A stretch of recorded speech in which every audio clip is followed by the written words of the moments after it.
Dobro jutro svima iz sunčanog centra svijeta, iz Ludbrega. Prije nekoliko dana vidjeli ste moj nastup na hrvatskoj televiziji. Tu u 5 minuta nisam stigao predstaviti čitav program Autohtone hrvatske stranke prava u tih 5 minuta, pa koristim sada ovo vrijeme da prođemo sve točke, njih 32, da detaljno obradimo program kojeg zastupam. Dakle, uvest ćemo lustraciju za političare koji su pljačkali Hrvatsku i sudjelovali u UDBI, KOS-u, te uvesti lustraciju za gospodarstvenike koji su imovinu stekli na pljački hrvatskog naroda. Tu treba dodati ilustraciju policije, tužilaštva i sudaca. Morate znati da primjerice sud u Varaždinu bacio tek prije nekoliko godina ove značke. Evo, to je tužilaštvo komunističko povodom 35. godišnjice, što znači da suci, oni stariji, su uglavnom bili u komunističkoj partiji i vjerojatno su bili i u UDBI ili u KOS-u. Tu prvenstveno mislim na meni poznate kao na primjer Nevenko Bogdanović iz suda u Varaždinu. Zato smatram da treba takve osobe istražiti, da vidimo koliko su učinili zla, da bi točno onda mogli i kvalitetno njih izbaciti van iz sudstva i kazniti adekvatno. Što bi onda bilo isto dobro za ove ostale koji budu onda slijedili primjer, odnosno ne budu se usudili više kažnjavati nevini hrvatski narod ili pak one krivce puštati koji su ih podmitili. Drugo, svim lopovima nedokazano štećenu imovinu ćemo oduzeti, što znači da bi trebalo uvesti reviziju privatizacije, fiskalizacije i legalizacije. I to su isto bile pljačke hrvatskog naroda. Treće, uvest ćemo zakonsku obvezu dostojanstvenog odnosa prema hrvatskom barjaku, grbu i himni. Osobe koje rade protiv nacionalnih interesa bit će protjerane iz Hrvatske i izgubit će državljanstvo. Najstrože smatram da treba kazniti učitelje i pedagoge koji lobiraju primjerice pedofiliju u školama. I to od ministrice Divjak do primjerice učitelja Milivoja Dretara iz Jalžabeta. Jer ste sami bili svjedoci gdje oni primjerice u lektiri dopušta da u lektiri se spominje pedofilija i time kvare naša djeca. Četvrti, ukinut ćemo ovrhe, otpisati dugove i ukinuti blokade tekućih računa. Morate znati da smo mi rođeni kao gazde i starosjedioci, a ne kao robovi tuđinske sada okupacije Europske unije. Peto, aktivirat ćemo ZERP, pojačati kontrolu ulova ribe i tako spasiti ribarstvo i ribare, a ne pristajemo na kompromise glede Savudrijske vale. Tu treba isto obraniti granice i uvesti mrtvu stražu na ugroženim mjestima od migranata, jer sada je migrantska opasnost trenutno vrlo aktualna i puna Bosna i Srbija je tih invazora, te neprijateljske vojske koje treba zaustaviti. Umirovljenicima ćemo povećati mirovine za 15%, zaustaviti ćemo odlazak mladih iz Hrvatske i omogućiti zapošljavanje i dostojan život, pružiti šansu svima koji žele raditi, te svesti jednakost kod zapošljavanja, a ne kao do sada uz preporuke i stranačke veze. Tu treba onda isto zabraniti da hrvatski poslodavci, izdajice, plaćaju svoje radnike sa čavljima, kao onaj u Bukovcu, i da uvođenje stranaca u mjestu domaće radne snage treba najstrože kazniti. prošle godine se izdalo 63.000 radne dozvole strancima. Isto tak je skandal i nečuveno da 400 Turaka radi nama prugom kod Koprivnice i da, na primjer, Kinezi nama grade Pelješki most, kao da mi Hrvati nismo svrsni graditelji i radnici. PDV ćemo smanjiti, ćemo sa 25% smanjiti na 17% i tako poboljšati standard življenja te omogućiti gospodarstvu veću produktivnost i rast.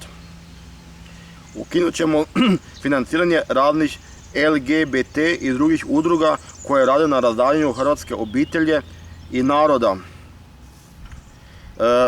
Moj stav je da postoji samo muški i ženski spol, sve ostalo je teška umna boleština i to treba zabraniti. Ukinut ćemo zakon o Istanbulskoj konvenciji. Sve nezdravo treba se sjeći u korijenima da ne bi zatrovalo našu omladinu. Osnovat ćemo Hrvatsku banku i tako postati monetarno slobodni. Valutu treba bazirati na pokriću u zlatu, inače je to samo običan papir za guzicu pobrisati jednog dana. Što bude uskoro vjerojatno sa dolarom se dogodilo i sa eurom.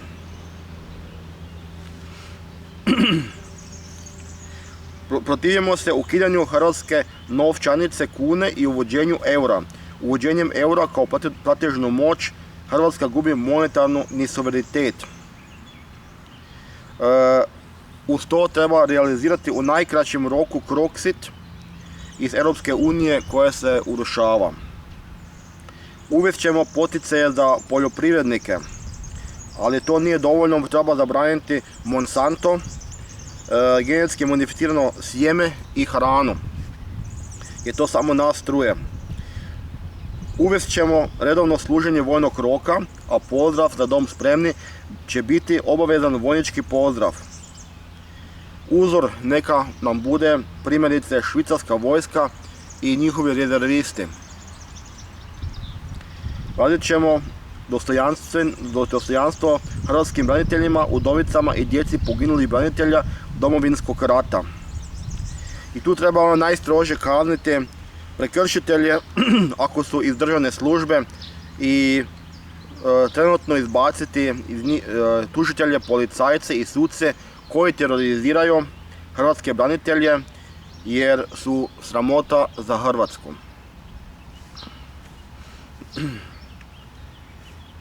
Zabranit ćemo veličanje komunističkih simbola, a nošenje komunističkih zastava sa petokrakom, zvijezdom i veličanje zločinaca Josipa Broza Tita. To mora biti, komunizam mora imati isti pristup kao sada, mora biti prema fašizmu i ostalim totalitarnim ideologijama. Mora biti isti, na istom rangu, jer inače je to nepravedno da se primjerice fašizam tu čak ponekad i bez pokrića napada ili se izmišlja neki fašizam, a komunizam smije haračiti zemljom i to nekažnjeno. Zabranit ćemo isticanje laži i otvoriti istinu o Jasenovcu, a četničku proslavu u Srbu zabranite. Moramo povijesnu istinu objaviti i spriječiti daljnje prepucavanje teorijama, jer to je onda sve se temelji na govoru mržnje i poticanje na nasilju, a nama je bitna sloga. I samo sloga nas spašava, a i obogaćuje i ona je temelj našeg blagostanja. Ukinut ćemo manjinama ulazak u Sabor RH na način kao u Njemačkoj, Mađarskoj, Engleskoj i tako dalje. Svakome po njegovim zaslugama, a jedna lasta ne čini proljeće. Niti jedna manjina ne smije biti privilegirana i terorizirati većinu. Evo, obat.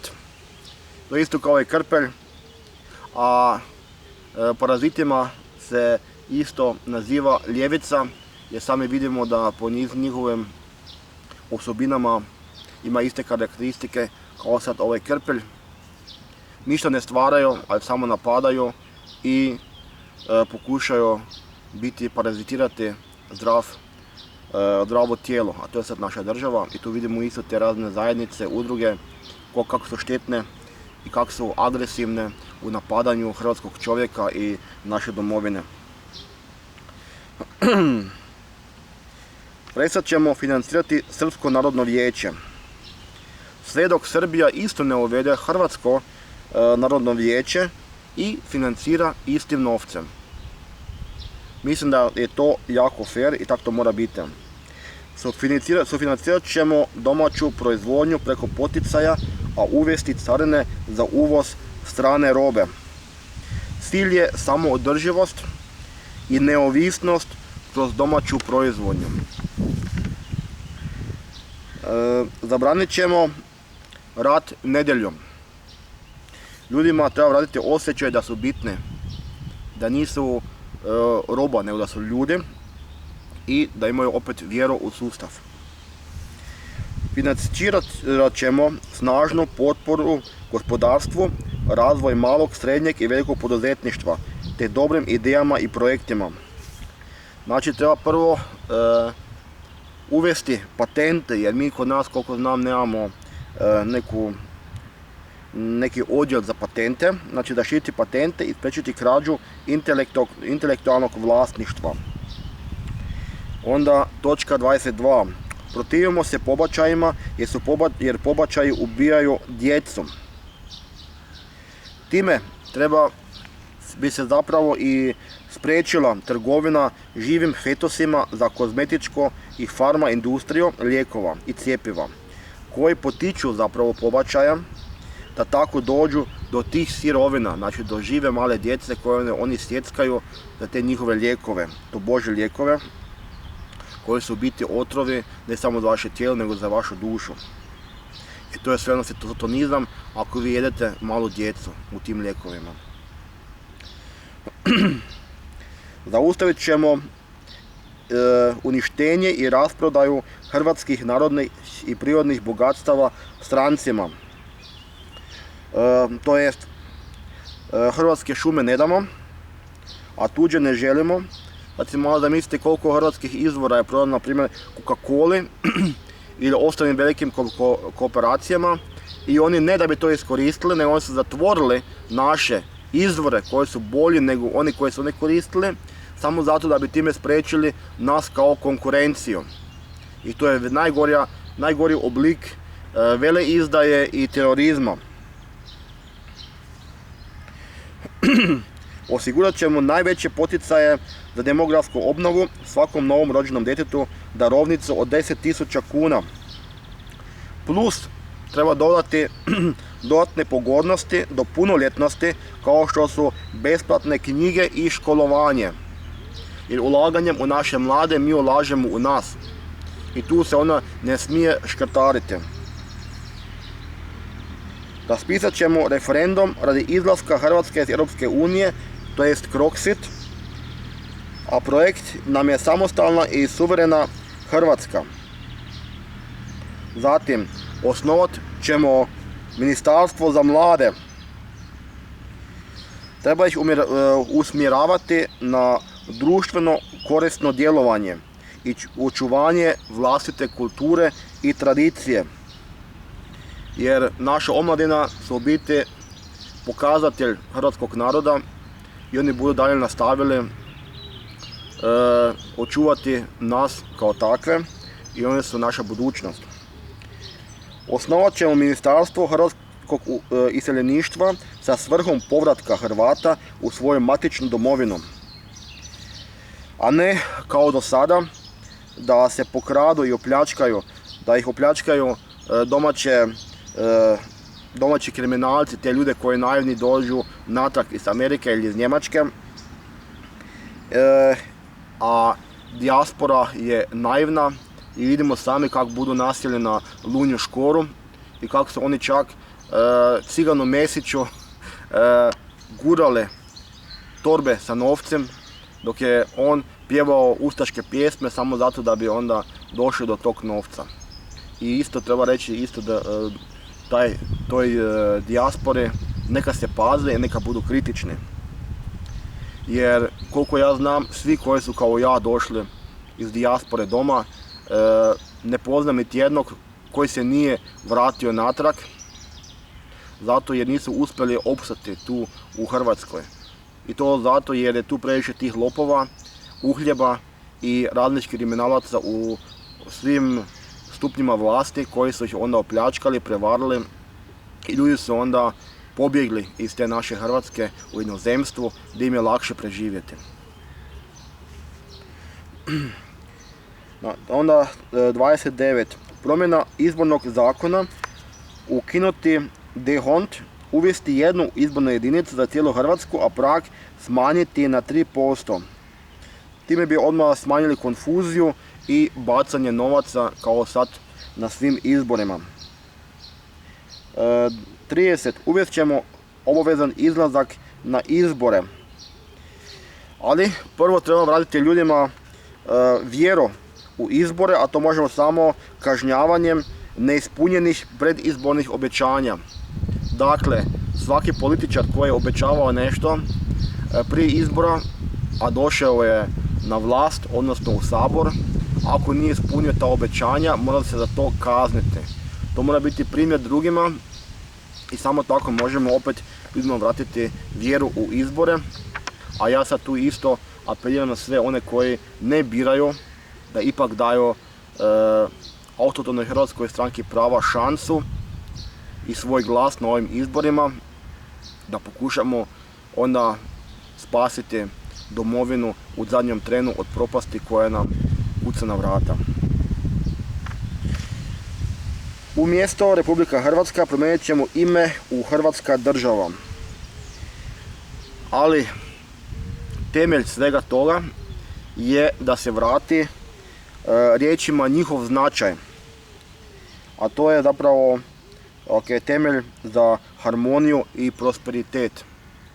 Ne može tu kod nas biti muž, a nije muško, zvati se žensko, a nije žensko, znati se lijek, a zapravo je otrov, kao na primjer cjepiva. Ne možemo dopustiti da više taj nekakav stožer civilne zaštite se zove takvim, a zapravo terorizira narod i stavlja ih u radničke konclogore. Dakle, svemu treba vratiti značaj njegovog imena i nitko se više ne smije lažno predstavljati kao nešto što nije. Zadnja točka je, protiv smo 5G mreže, cijepljenja i čipiranja. Mi smo protiv kontrole uma, protiv digitalnog identiteta koji se želi sad uvesti, protiv korona pandemije, jer to je planski napravljeno, to je lažna bolest, i protiv smo uspostave sotonističkog novog svjetskog poretka koje nam žele uvesti Soros i Bill Gates. Ljudi, mi smo nepotkupljivi, dosljedni i hrabri. Hrvatska nije slobodna, oslobodimo Hrvatskom. Ja kao nositelj liste u 3. izbornoj jedinici sada tu uglavnom apeliram na naše Ludbrešane, Varaždince, Međimurce i Zagorce da imaju sad šansu dati nekome svoj glas koji misli ozbiljno. A na vama je sve dalje, tako da nećete moći reći jednog dana da niste imali svoju priliku, jer ovim sada tu dajem vama priliku da zajedno oslobodimo Hrvatsku. A na vama je za tjedan dana u nedjelju da li budete znali to ocijeniti i da li budete znali učiniti pravu stvar. A to je staviti križić na našu listu, na autohtonu Hrvatsku stranku prava i time nam pomoći da spasimo domovinu.